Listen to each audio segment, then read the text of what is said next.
گا کہ وہ اطاعت نظم کے موضوع پر آپ سے مخاطب ہوں۔ محترم پروفیسر محمد ابراہیم صاحب، امیر جماعت اسلامی صوبہ خیبر پختونخوا۔ الحمد للہ وکفا وسلام علی عبادہ الذین اصطفیٰ، اما بعد فقال اللہ تعالیٰ فی کلام المجید وفرقانہ الحمید، اعوذ باللہ من الشیطان الرجیم، بسم اللہ الرحمن الرحیم، یا ایہا الذین آمنوا اطیعوا اللہ واطیعوا الرسول واولی الامر منکم فإن تنازعتم فی شیء فردوہ الی اللہ والرسول ان کنتم تؤمنون باللہ والیوم الآخر ذلک خیر واحسن تأویلا۔ وقال رسول اللہ صلی اللہ علیہ وآلہ وسلم، آمرکم بخمس بالسمع والطاعۃ بالجماعۃ والسمع والطاعۃ والہجرۃ والجہاد، او کما قال علیہ السلام۔ صدق اللہ مولانا العظیم وصدق رسولہ النبی الکریم، ونحن علی ذلک من الشاہدین والشاکرین، والحمد للہ رب العالمین۔ محترم جناب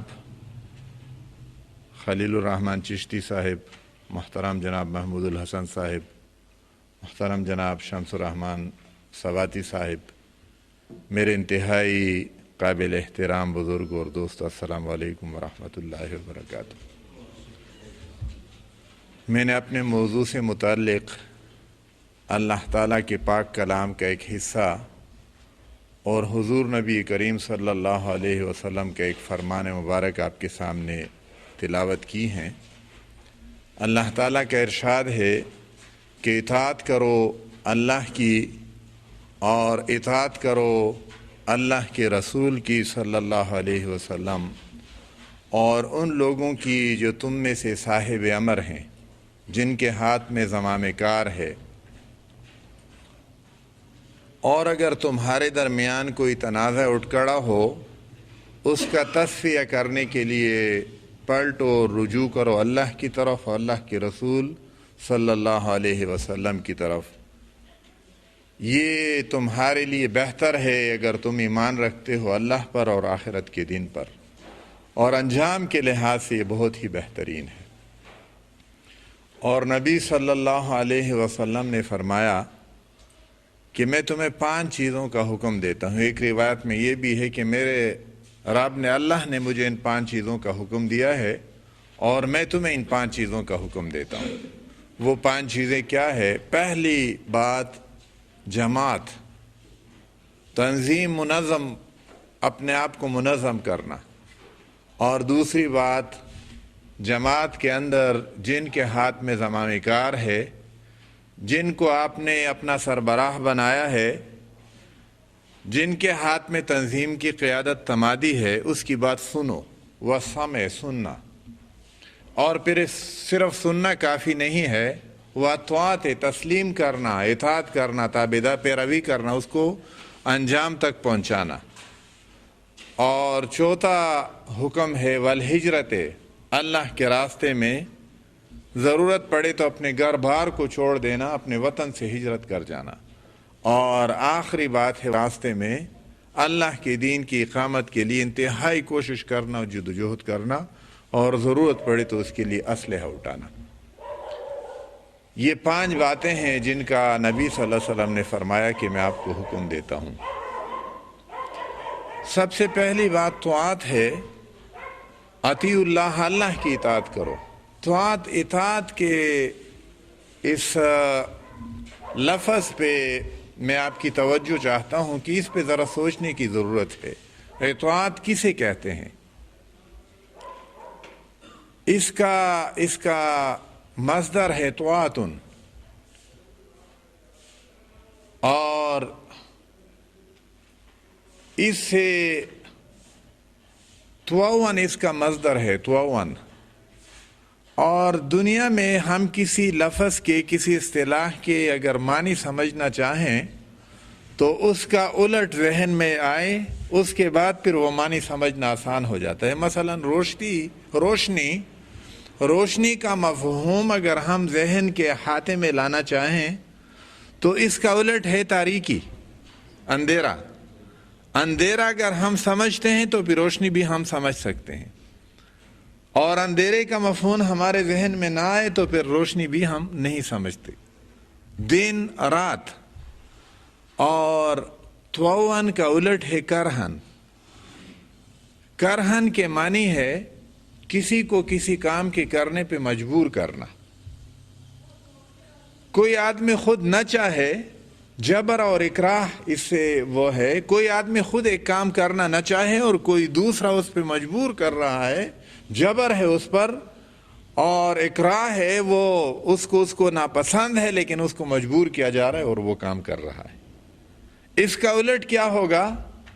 ایک آدمی ایک کام کر رہا ہے اور اس پر خارج سے کوئی دباؤ نہیں ہے، کسی نے اس کو مجبور نہیں کیا، کوئی جبر نہیں ہے اس پہ کہ وہ کام لازماً کرے، بلکہ اپنی رضا سے، اپنی خوشی سے اس کا ذہن مطمئن ہے اس بات پہ کہ یہ کام کرنے کا ہے، اس کا دل یہ چاہتا ہے اور دل کی خوش دلی سے اور دل جمعی سے وہ ایک کام کرے، اس کو کہیں گے طوعاً۔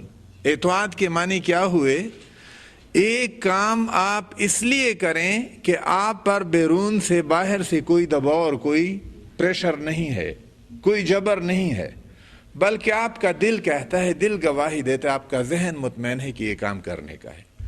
اللہ اور اس کے رسول صلی اللہ علیہ وسلم اور اپنے اولی الامر، صاحب امر کی بات کو اس لیے تسلیم کرنا کہ آپ کو کسی نے مجبور نہیں کہ آپ رضاکارانہ اس کام کو کرنا چاہتے ہیں، اور آپ کا دل اس بات پہ مطمئن ہے کہ یہی کام میرے کرنے کا ہے اور اس کام کو کرنا یہ ضروری ہے اور لازم ہے، اس کو کہتے ہیں اطاعت۔ اب جو آیت کریمہ میں نے آپ کے سامنے تلاوت کی ہے، اس میں سب سے پہلی تابعداری ہے اطیعوا اللہ، اللہ کی اطاعت کرو، اللہ کا حکم مانو بغیر اس کے کہ کسی نے آپ کو اس بات پہ مجبور کیا ہے۔ آپ اپنی خوشی سے، اپنی رضا سے، رضاکارانہ طور پہ اللہ کی اطاعت کرو۔ اور دوسری بات ہے وَأَطِیعُوا الرَّسُولَ، اللہ کی اطاعت اس لیے ضروری ہے کہ اللہ ہمارا خالق ہے، اللہ نے ہمیں پیدا کیا ہے، تمام مخلوق کا خالق، باقی سب مخلوق ہیں، ایک اللہ خالق ہے، اور اس نے صرف پیدا ہی نہیں کیا، پیدا کرنے کے بعد وہ رب اور پروردگار ہے، وہ رازق ہے، وہ پال رہا ہے، رزق کے خزانے اس نے پیدا کیے ہیں، اور جس نے پیدا کیا ہے اور جو پال رہا ہے، مالک بھی وہی ہو سکتے، اس کے علاوہ اور کوئی مالک نہیں ہو سکتا۔ جو خالق ہے، رب اور پروردگار ہے اور پالنے والا ہے اور مالک ہے، حکم بھی اسی کا چلنا چاہیے، اس کے مقابلے میں کسی اور کا حکم نہیں چلنا چاہیے، اس کے باقی تمام احکامات اس کے حکم کے تابع ہونے چاہیے اور اس کا حکم سب سے اوپر ہونا چاہیے۔ اگر کوئی حکم دے رہا ہے اس کے حکم کے تابع، اس کو تو تسلیم کرنا اس لحاظ سے کہ یہ اس کے حکم کے تابع ہے اور یہ اس کا حکم ماننا ہے، لیکن اگر کوئی حکم اس کے حکم کے خلاف ہے تو اس سے بغاوت لازم ہے، اس کا ماننا وہ گناہ ہے اور وہ خطا کاری ہے۔ اس لیے اللہ کی اطاعت سب سے پہلے بغیر کسی قید کے ہے، بغیر کسی شرط کے۔ دوسرا وہ ہے وَأَطِیعُوا الرَّسُولَ، رسول کی اطاعت کرو۔ رسول کی اطاعت اس لیے ہے کہ اللہ تعالیٰ ہدایت ہر بندے کو براہ راست نہیں دیتا۔ اللہ تعالیٰ نے جبریل علیہ السلام ہر انسان کے پاس نہیں بھیجا، ہر انسان پہ وحی نازل نہیں ہوئی۔ اللہ تعالیٰ نے ہدایت کے لیے ایک طریقہ کار اختیار کیا ہے۔ وہ طریقہ کیا ہے؟ اللہ تعالیٰ نے انسانیت میں سے کچھ بندوں کو چن لیا ہے، اور یہ وہ انسان ہیں جو انسانیت کا جوہر ہے، انسانیت کا کریم ہے، اپنی سیرت اور کردار اور اخلاق کے لحاظ سے بہترین انسان جو ہیں ان کو چن لیا، ان پہ اپنی وحی نازل کی اور ان کو یہ حکم دیا کہ میرے بندوں کے سامنے میری اس وحی کے مطابق عمل کا نمونہ قائم کر دیں۔ ان کو کیا کہا گیا؟ انبیاء، رسول، یہ اللہ کے بھیجے ہوئے، اللہ کے فرستادہ ہیں۔ اللہ نے ان پہ وحی نازل کی اور ان کو حکم دیا کہ میرے بندوں کے سامنے اس وحی کے مطابق عمل کا نمونہ قائم کریں۔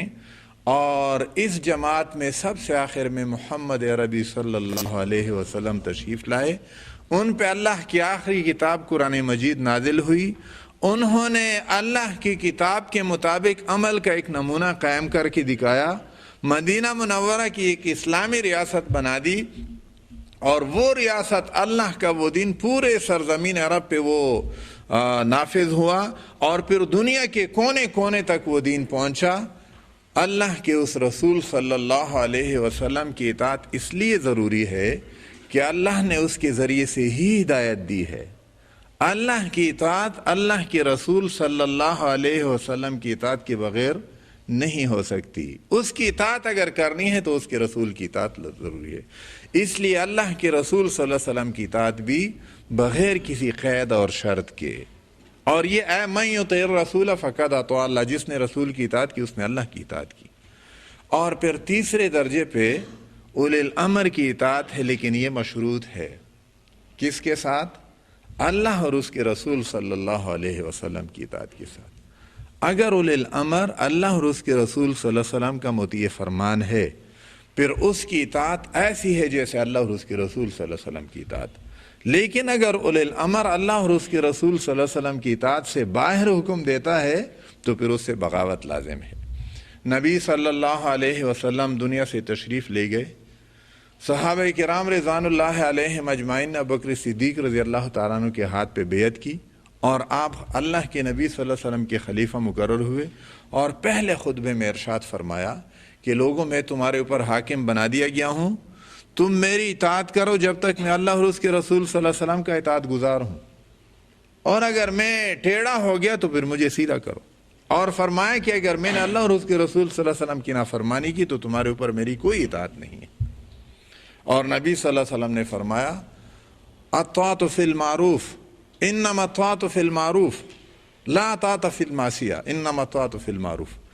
اللہ کی نافرمانی میں کوئی اطاعت نہیں، تابعداری اللہ اور اس کے رسول صلی اللہ علیہ وسلم کی تابعداری میں ہے۔ اور اللہ کے دین کی اقامت کی خاطر نبی صلی اللہ علیہ وسلم نے پھر ہمیں 5 باتوں کا حکم دیا ہے، اور جس طرح آپ کے سامنے اعلان کیا گیا ہم نے آگے ایک پروگرام میں شرکت کرنی ہے، اس لیے میں اس کا ترجمہ اور مختصر تشریح کے ساتھ آپ سے اجازت چاہوں گا۔ نبی صلی اللہ علیہ وسلم نے فرمایا کہ پہلا حکم اللہ کا ہے بالجماعت، منظم ہو جاؤ۔ مسلمان منتشر افراد کا نام نہیں ہے، یہ امت ہے، اور اس امت کا کام کیا ہے؟ امر بالمعروف اور نہی عن المنکر۔ اس امت کا کام ہے اقامت دین، اس امت کا کام ہے لوگوں کو اللہ کے راستے پہ لے جانا۔ یہ امت سردار امت ہے، اس امت کو دنیا کی قیادت، انسانیت کی قیادت کے لیے پیدا کیا گیا ہے۔ یہ ہماری بدقسمتی ہے کہ آج ہمارے اوپر وہ لوگ حکمران ہیں جو اللہ کے سامنے نہیں جھکتے اور امریکہ اور غیر کے سامنے جھکے ہوئے ہیں۔ جس امت کا کام یہ تھا کہ وہ انسانیت کے قائد بنتے، ان کے قائدین وہ یہود اور ہنود اور نصارہ کو اپنا قائد تسلیم کیے ہوئے ہیں۔ یہ ہماری بدقسمتی ہے، اور اس کام کو ہم نے کرنا ہے، ان لوگوں کی قیادت کو ختم کر کے قیادت ان لوگوں کے ہاتھوں میں دینی ہے جو پوری انسانیت کو اللہ کے راستے پہ لے کے چلے۔ یہ کام ہمارے پیش نظر ہے، اور اس کام کے لیے ہم نے منظم ہونا ہے۔ نبی صلی اللہ علیہ وسلم نے فرمایا حکم تمہارے لیے کیا ہے؟ منظم ہو جاؤ، جماعت کی صورت اختیار کر جاؤ۔